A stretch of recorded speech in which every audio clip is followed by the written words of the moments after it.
ধন্যবাদ আপনাকে। আপনারা জানেন আমাদের আগামী 16ই জুলাই ধামরাই 400 বছর পুরানো রথমেলা সেটা অনুষ্ঠিত হচ্ছে এবং সেই ক্ষেত্রে এই মেলা কমিটির সাথে আমাদের মাননীয় সংসদ সদস্য ঢাকা বিশ্ব আসনের আল্লাহ তমিজুদ্দিনের নির্দেশনায় আমাদের পৌর বিএনপির নেতৃত্বে বিভিন্ন অঙ্গ সংগঠন সহ আইন শৃঙ্খলা বাহিনীর সাথে সবাই একত্র হয়ে আমরা ভলেন্টিয়ার ছাত্রদল, স্বেচ্ছাসেবক দল, যুব দল, শ্রমিক দল সবাই একসাথে কাজ করতেছি।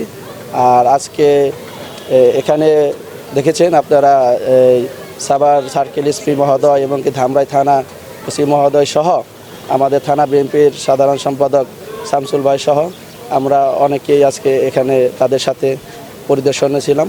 তারা আজকে পরিদর্শনে এসেছিল এখানে।